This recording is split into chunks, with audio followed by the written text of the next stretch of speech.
Adam and Brian here with Pareto Impact Consulting. Our mission is to help small business owners know that they're not alone Never alone. and help them find lost profit and time from their business. Yeah. Right? So, What are we talking about today, Adam? So you have a terrific TLA. And a TLA is a 3-letter acronym, Yeah. which itself is a TLA. Ta-da! So yours is, and I love it because it's a TLA, 3-letter acronym, but it actually doesn't fit that way. But this is a business term that you didn't invent, correct? I borrowed it from other people in the industry. Right. So. So it is a commitment to accountability drives results. Yeah. And what's the TLA? Car. What? All right, great. Get in the car, start driving towards your results. Hey, Big balls of money. Yeah, not catter, it's car. Yeah. But yeah, so we're going to be talking about accountability. And so the idea behind it, we talk about extreme accountability. Is that Gino Wickman? Jocko Willink. Yep. That's it. He talks about extreme accountability. Boom. Great book if you haven't read it. Yeah. And so Gino Wickman talks about accountability too. He has the what's his meeting called? There's the 10X meeting. 10X meeting, yeah, okay. It's highly accountable. Yeah. Right? This is going to be a common theme. Yeah, it And is. And there's a reason. So whenever I'm working with anyone, business owners, it's all about what are they doing wrong? I mean, yeah, they want to keep doing this stuff right. Okay, but it's our weaknesses which need the most attention. Well, and this is something you always say is, okay, but when are you going to stop doing the wrong thing? Yeah. And it's like, what do you mean? It's like, well, no. You've known this was not working, and you keep doing it over time, so it's costing you money over time. Yeah. So how much has this mistake cost you? Okay, do we have a solution? Do we have an idea about a solution? Have we looked at a solution yet? No, or yet, worst case scenario, yes, right? And then, well, why haven't you fixed it yet? Yeah, and a companion that goes hand in hand with that I say too much as well, is like, when are we going to stop talking about it and start doing it? The simple pop that always pops in is that person showing up at 7:00. Yeah. I'll fix it. I'll show up at 7, and then all these words kind of spewing out of their mouth. Mm-hmm. Yeah, but here's the reality: is if you actually were doing it, I wouldn't be talking to you. So. Yeah, and so, when think of, if you're a parent, this is something I always say to my children that, because they always want to be adults. They want to be an adult. And so it's like, well, how do you know you're an adult? Or, and how do you know an adult's not even an adult yet? They're still a kid. I know where you're going. I love this one. I love and so I always say to them, it's not about whose fault it is. It's about whose responsibility it is. And so we're really talking about, it doesn't matter the effort. It's the outcome that really matters. Take a moment. Think of that. Adam, you're spot on. I couldn't say it any better. Is that, if we go back to, we got a previous video where we talk about the well-built machine, right? Mm-hmm. If that's our goal, then our goal is, in this scenario, to get the results, not high five on a bunch of effort. I have a long sports background. Like, you lose the game. Oh. I mean, if you keep high fiving on a bunch of losses, what you're saying is it's okay to lose.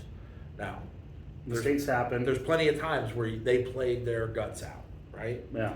But that's where a true assessment of what happened is important. Yeah.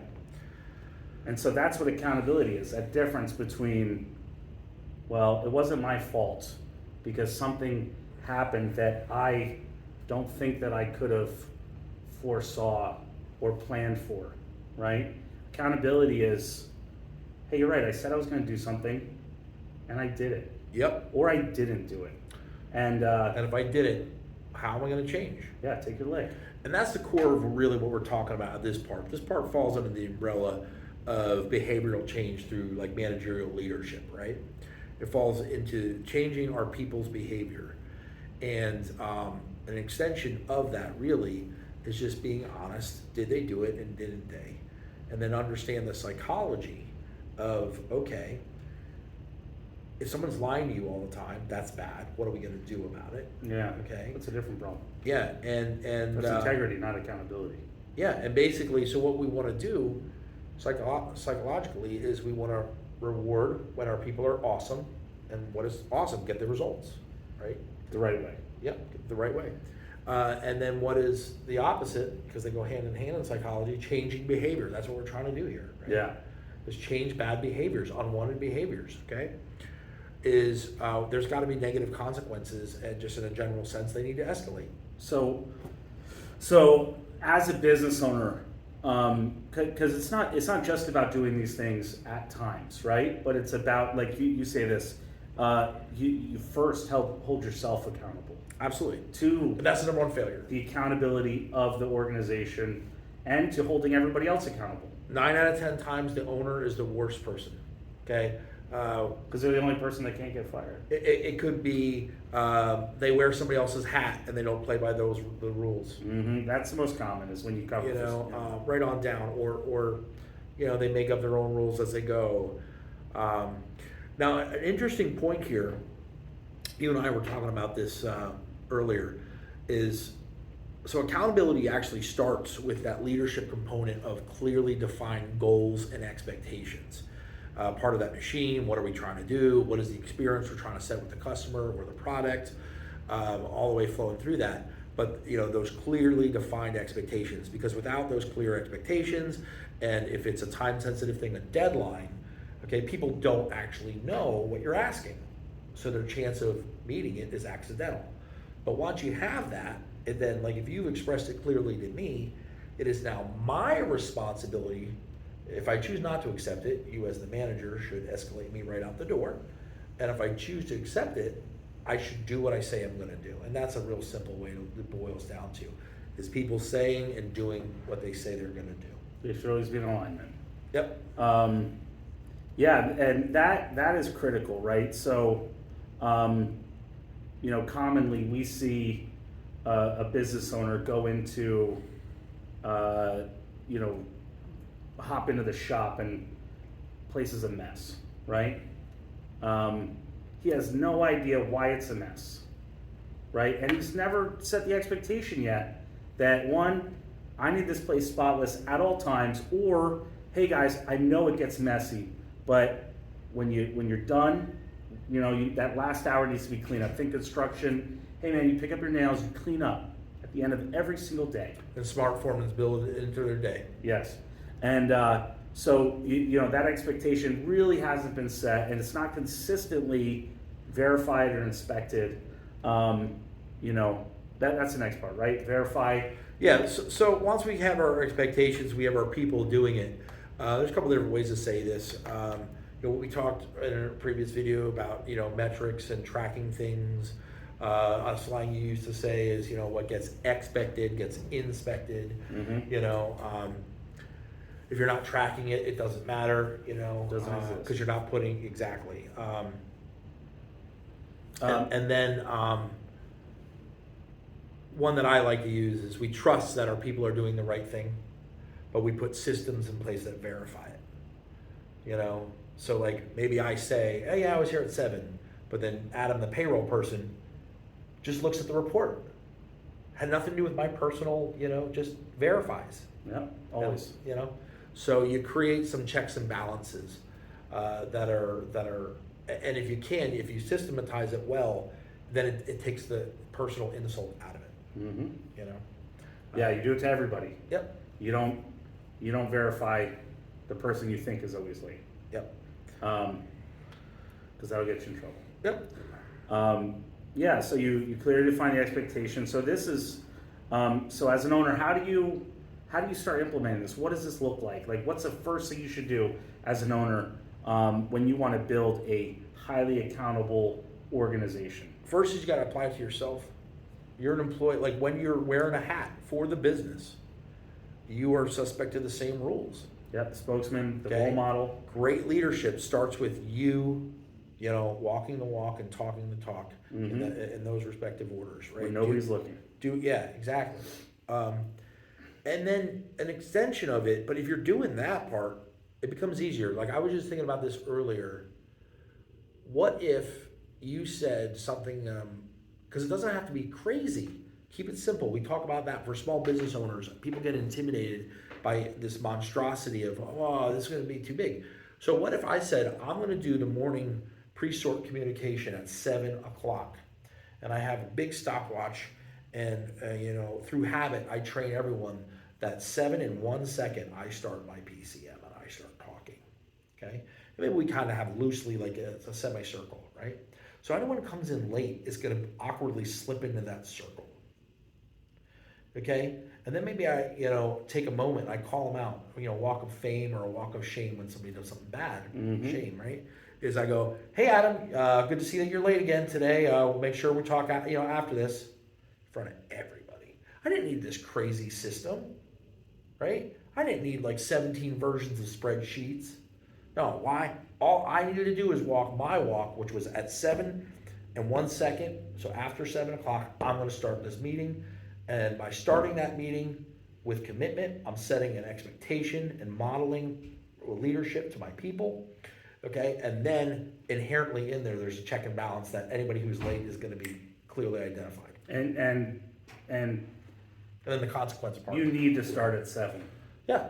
Because how do you hold anybody else accountable if you're starting at 7:05 most days? Yep. And then the one day you start at 7 o'clock, And what somebody I'm shows really up at saying 7:02. in my behavior is that our word doesn't matter around here. Yeah. And then that comes, interesting fact, then it comes back to the Pareto principle, right? Then you have people just kind of falling into their normal bandwidth, 20% never on time, ever, no matter what you do. 20% always on time. Yeah, 20% are just killing it, okay? And that's not what you're trying to build in that well-oiled machine, a well-built machine. You want it predictable. What? All of it. Yeah. Not just the top 20%. Yeah, and it's and you're treating everybody fairly too. Yes. When you have a system Which is in also place, important. Including yourself.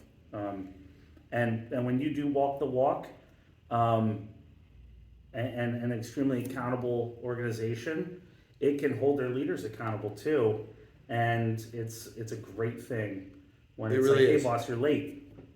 Like, oh man, I'm so sorry, or whatever. So Like that's when you know it's so ingrained in the organization that they're almost pointing it out, like when you don't walk the walk, because they're shocked. you actually want that. Yeah, So in the best, what are the best, I'm a sports they're guy. calling you because they think you got in a car accident. So all those amazing like sports films, Remember the Titans or whatever, like dude, it's all about do what you say you're gonna do. And the thing is, it elevates us. Inside, we want to be challenged. There's a part of humanity that thrives off challenge, okay? So when somebody's weak, and they're letting us off the hook, they're not a challenge. This job isn't a challenge. They don't care. Me walking all over them isn't a challenge. Okay, they're not bringing the best version out of me. Now, when we do that to each other, we're bringing out the best version of all of ourselves. And that's when, win or lose, we feel confident that we gave our best today. And I got to tell you, Adam, I will never stop talking about this because it's where so many of us struggle. And it's the consistency, right? It's not, we have that day.